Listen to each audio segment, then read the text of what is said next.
Yes please. उपाध्यक्ष महोदय, भारत में जब सरकार बदली मई 2014 में तो किस प्रकार का वातावरण था, किस प्रकार के अलग अलग घोटालों से देश लिप्त था, किस प्रकार से देश भ्रष्टाचार से दुखी था, ये मैं समझता हूँ सभी जानते हैं। और उसका निर्णय भी भारत की जनता ने प्रधानमंत्री मोदी जी को समर्थन देके पूर्ण बहुमत से इस सरकार को जब लाए तो जनता की उम्मीद थी और उस उम्मीद पे खरे उतरे हैं प्रधानमंत्री मोदी। शायद इसीलिए कुछ लोगों को ये कष्ट हो रहा है कि प्रधानमंत्री मोदी जी की जो लड़ाई भ्रष्टाचार और काले धन पे पहले दिन से ही शुरू हुई थी, उस लड़ाई में ये बहुत महत्वपूर्ण जो कदम उठाया गया है उस पे मैं समझता हूँ पूरे सदन और हर एक राजनीतिक दल को खुशी होनी चाहिए कि इतना निर्णायक कदम देश हित में उठाया गया है। इस देश में 2007 तक ऐसा पाया गया कि लगभग 86% करेंसी 500 और 1000 रुपए के नोटों में चल रही थी। ऐसी परिस्थिति में जब रिजर्व बैंक ऑफ इंडिया और रिजर्व बैंक ऑफ इंडिया के पास सभी दस्तावेज आते हैं कि कौन से सीरियल नंबर्स, कौन से नोट्स रिजर्व बैंक में और या स्टेट बैंक्स के गवर्नमेंट बैंक्स की ट्रेजरी में आते हैं, तो वो आकलन लगा सकते हैं कि कौन से नोट्स सर्कुलेशन में है, कौन से notes series of note circulation के बाहर हैं। उसमें ध्यान में आया कि लगभग आधे से ज्यादा करेंसी 500 और 1000 रुपए की कभी कई वर्षों से करेंसी चेस्ट में आई नहीं और वो पैसा शायद किधर भी भारत की अर्थव्यवस्था में इस्तेमाल नहीं हो रहा है। उससे आकलन आया कि काफी बड़ी मात्रा में पैसा शायद किधर दबा हुआ है या किसी ने छुपा के रखा है, शायद काला धन है। स्वाभाविक है कि उसका कोई सरकारी फिगर स्पेसिफिक तो हो नहीं सकता है। तो अगर मेरे मित्र आनंद शर्मा जी एक जवाब का बोरा लें।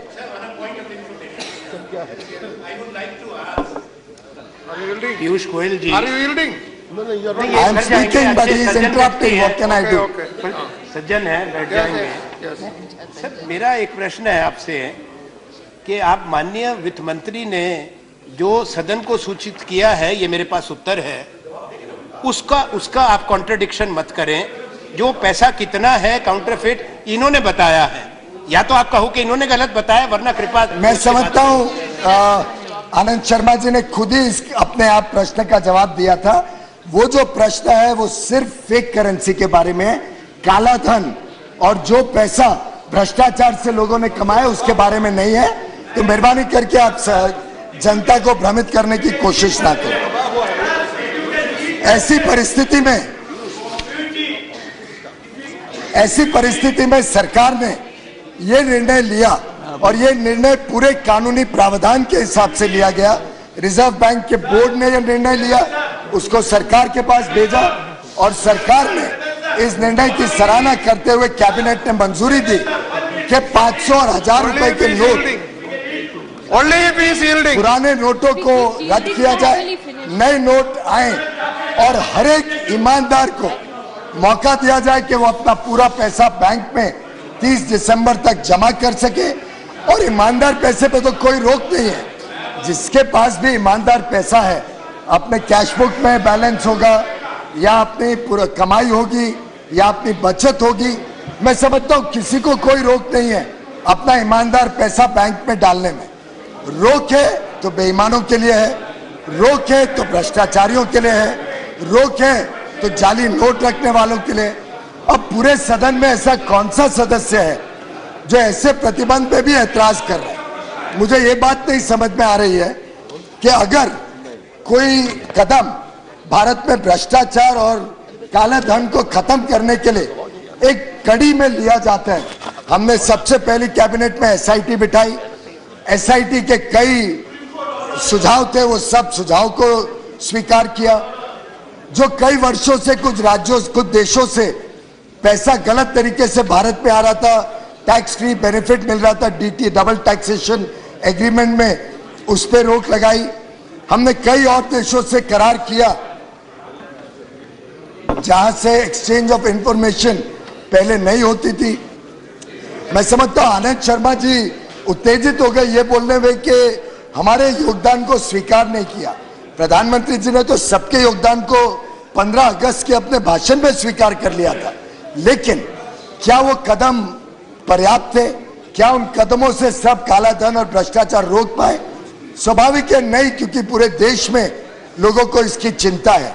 लेकिन एक एक कदम जो हम इस सरकार ने लिया, फिर चाहे वो कोयले के ब्लॉक्स की नीलामी हो पारदर्शिता से, चाहे वो स्पेक्ट्रम की नीलामी हो पारदर्शिता से, अलग अलग आयाम इस्तेमाल किए गए भ्रष्टाचार और काला धन को रोकने के लिए। और मैं समझता हूं उसमें ऐतिहासिक महत्वपूर्ण कदम अगर कोई लिया सरकार ने, तो 500 और 1000 रुपए के नोट को बंद करके सभी को मौका दिया कि अपना ईमानदार पैसा बैंक में डालें, और बेईमानों को चेतावनी दी कि अब उनके पास जो पैसा इकट्ठा हुआ है बेईमानी का, भ्रष्टाचार का, उसकी कोई वैल्यू नहीं है। और मैं समझता हूं पूरे सदन में सभी लोग चिंतित हैं। आनंद शर्मा जी ने भी कहा हम भी भ्रष्टाचार की लड़ाई में सम्मिलित होना चाहते हैं, हम भी आतंकवाद के खिलाफ लड़ना चाहते हैं। जो जाली नोट आतंकवाद या ड्रग कार्टेल्स यूज करते हैं उसमें हम भी सम्मिलित होना चाहते हैं।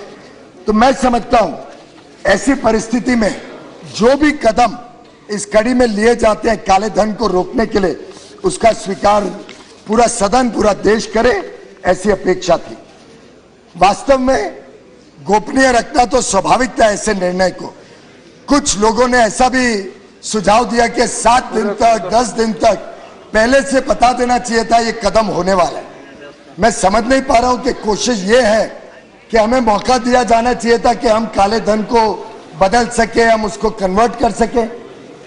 ऐसी परिस्थिति में तो गोपनीयता सबसे महत्वपूर्ण होती है, और गोपनीयता के कारण ही आज बेईमानों को तकलीफ है, भ्रष्टाचारियों को तकलीफ है, और उनके पैसे की कोई वैल्यू नहीं रही। और आप देखिए इस कदम के अनेक अनेक लाभ।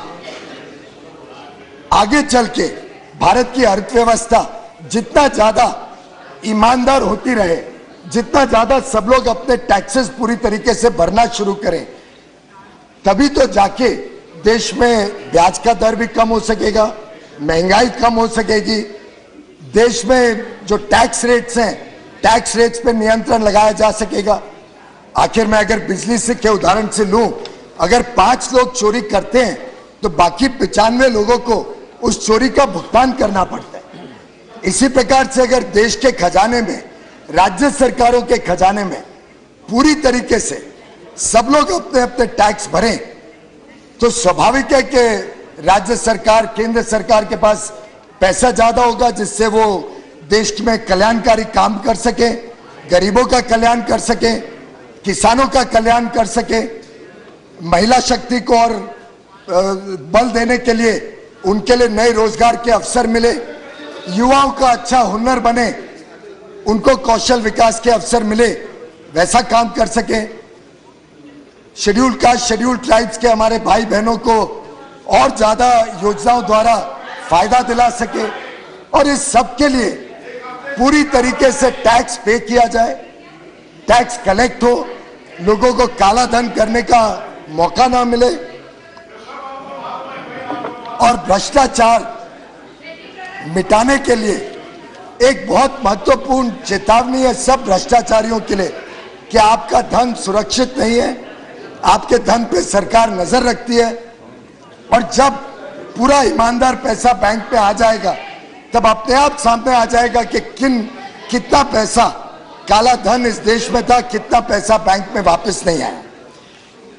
मैं समझता हूं कि इस कदम से एक प्रकार से ईमानदारी का उत्सव और प्रामाणिकता का पर्व पूरे देश में मनाया जा रहा है। हमने कई लोगों से जब चर्चा की 8 तारीख के 8 बजे के बाद, तब सभी ने कहा थोड़ा कष्ट है, कुछ ही दिनों का कष्ट है, और वास्तव में ईमानदार लोगों ने अपना पैसा डालना शुरू कर दिया है।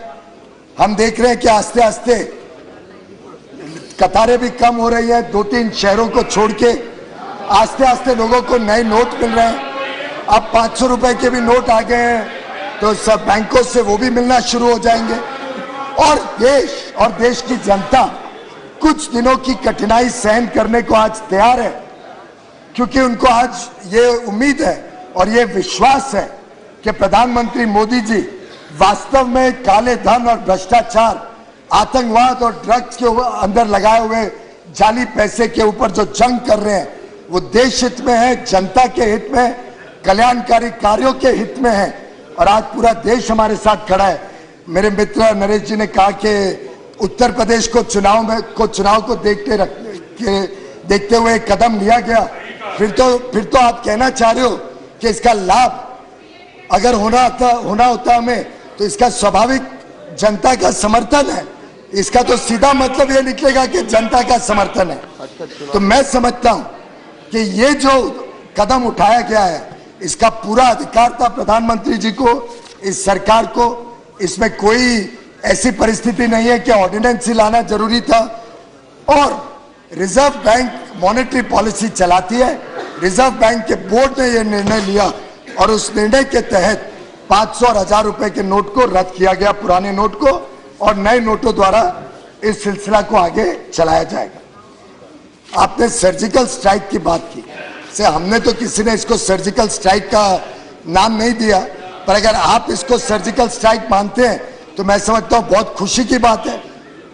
अगर सर्जिकल स्ट्राइक है काले धन पे, अगर सर्जिकल स्ट्राइक है भ्रष्टाचार पे, अगर सर्जिकल स्ट्राइक है आतंकवाद पे, तो ये तो आपने उसको सर्टिफिकेट दे दिया आनंद जी। और जहां तक एक आनंद जी ने बात रखी कि स्विस बैंक के खाते जिसके नाम पे है वो नाम घोषित किए जाए, मुझे अभी भी याद है इसी सदन में पहले के वित्त मंत्री ने हम सबको अवगत कराया था कि ये खातों के नाम हम इसलिए नहीं घोषित कर सकते हैं क्योंकि एक बार वो खाते के नाम घोषित कर दिए पब्लिकली, तो जो फॉरेन गवर्नमेंट से, फॉरेन सरकारों से हमें सूचनाएं चाहिए, वो सूचनाएं मिलना बंद हो जाएगा। तो मैं समझ नहीं पा रहा हूं कि क्या कुछ नेता चाहते हैं कि सरकार ये भूल कर दे